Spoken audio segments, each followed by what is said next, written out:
Hey everybody, it's Regina here.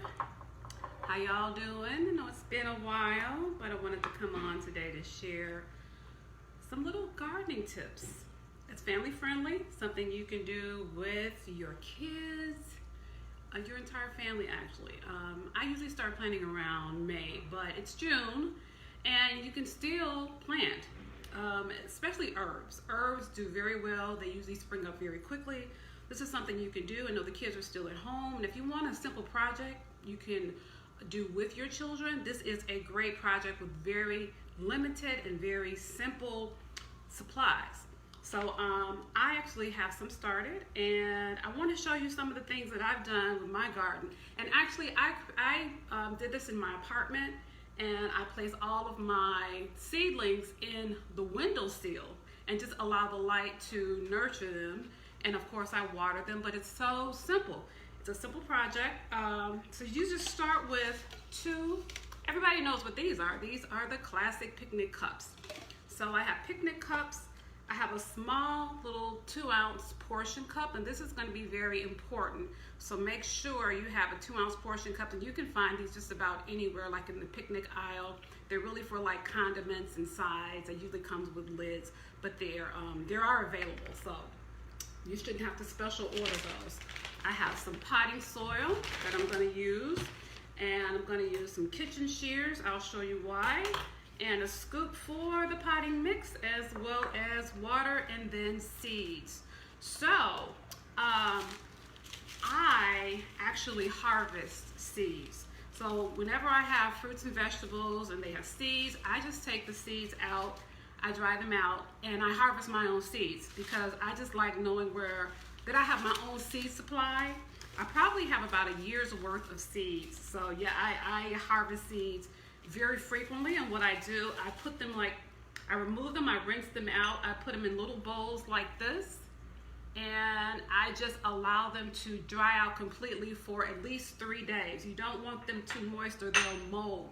So you want to do is have the seeds completely dry. These are actually some watermelon seeds that I had from the other day. So these will be ready to package. And then I had these yesterday, and then I had these today. So these have a little while too. They're still a little sticky, but I'm going to put these in little packets. So what I normally do is once they're dry, I put them in little packets like this. And you can find your own packet, something that's airtight. And then I just label what it is. This is yellow bell pepper, and I packaged these March 3rd of this year. So these are my yellow peppers, more. These are my lemon seeds. I have more lemon seeds. I go through a lot of red bell pepper. Red bell pepper. These are my Gala apple seeds. These are my Honeycrisp apple seeds. These are my green red bell pepper. And then these are my heirloom tomato seeds. Okay, so I have boxes of seeds that I harvest. I will never be without seeds because I do believe in growing your own food supply. And there will come a time when I think, we may need to do that. But in the meantime, you can start with planting a simple garden. So I'll just show you the steps that I take. And let's see, we'll plant let's do some lemons today because I haven't planted any lemons. So what you do is take 1 cup. This is going to be your catch cup. This is going to catch all the drainage water because you don't want your plants to sit in water. You want to make sure it has a drain. So what you're going to do is take the top cup and cut like little slits on the side with some sharp kitchen shears. All you need is about 2 or 3. 1, 2, and 3. So now you have your drain hole. So you want to take your little portion cup, turn it upside down, place it inside the bottom cup, and then this cup is on top. So you see that little about 2-inch gap? You want that because as you add water to your plant, you want it to drain and you want the catch bin to catch all of the excess water. You don't want it sitting in the water and allowing the roots to mold. Okay, so now I'm going to take the drain cup out. Now I'm going to put some potting soil in here. So this is like a few cups.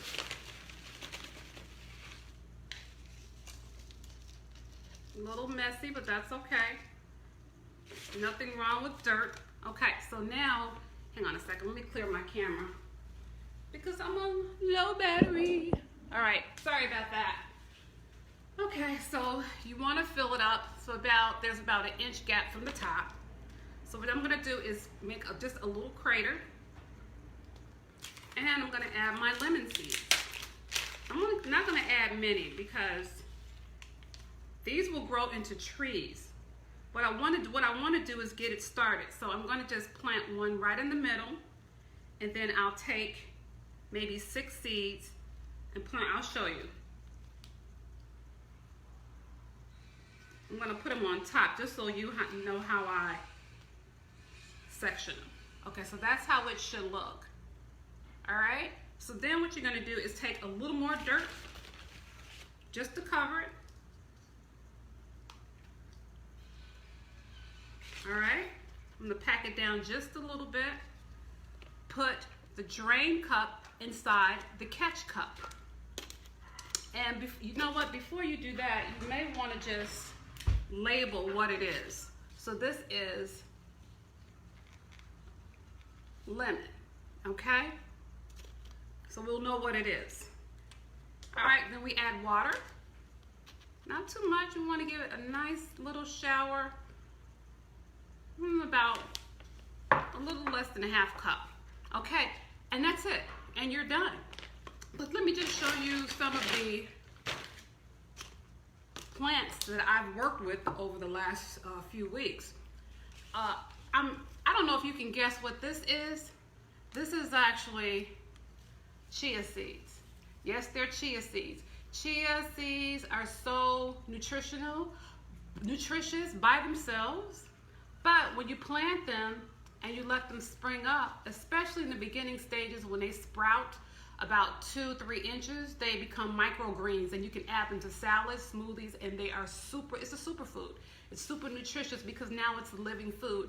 It came from seed form to plant form, so now it's living food, and you can add this to salads, you can add this to your smoothies. But when they're small and they just spring up about this size here, about that size here, that's considered a microgreen. And then you can just eat those. Like I just did. You can put them in your salad, you can put them in your smoothies. So the next thing I have is my onion. This is a green, my spring onion. What I did is, sometimes I buy the green onions. I will cut the bulb off the bottom and set it in water and allow it to root. And that only takes about a couple days. Once it roots, then you go through the same process as we did initially. Put it in your potting soil, water it, and it'll come up just like this. This was actually a piece of from the onion. It was the root from the onion, and this is how it sprung up 4 weeks later. Same with my garlic. I took a garlic bulb, I took it out of the little paper jacket, I put it in water, and I allowed it to root. Once it roots, then you can plant it, pot it, and allow it to do its thing. Now, it's gotten so tall, I probably need to put this in a larger plant because it sprung up so fast. But yeah, you can actually use the leaves in recipes, and if I pull it up right now, this will be a garlic bulb under the soil. So if you have a garden outside, and just plant it outside, it'll have more room to grow. Now this is my red bell pepper. That took maybe about 2 weeks for the seeds to start popping through the soil, but they're developing very nicely, and I'm going to repot these into a bigger planter so that they have more room to grow. And I should start seeing my red bell pepper in the next 2 or 3 weeks. And this is my apple seeds. This is my Gala apple seeds. Now this took a little while to come through the soil. It takes a little more work and diligence, I guess, for the seed to die and to spring into something living. So I didn't think it was gonna make it. But after about 3 weeks, I saw them come through the soil. I was so excited. And because this is going to be a tree, I'm definitely gonna have to plant these outside at some point. So I'll have to find an environment that's soil rich for Gala apples. And this will be an apple tree. So that's exciting. So I think I've gone over everything, but yeah, when you think about it, if you have seeds, if you're eating apples or oranges or lemons or anything that, especially that have small seeds, dry them out, package them. You won't have to buy seeds. You have your own seeds, as well as your watermelon. So that's it. Unless someone has questions, this is a really fun project to do with kids, especially since their school is closed right now, and they can learn to grow their own herbs, their own food, and eat from their own garden. Okay? Well, thank you so much for watching, and I will see you soon. Bye.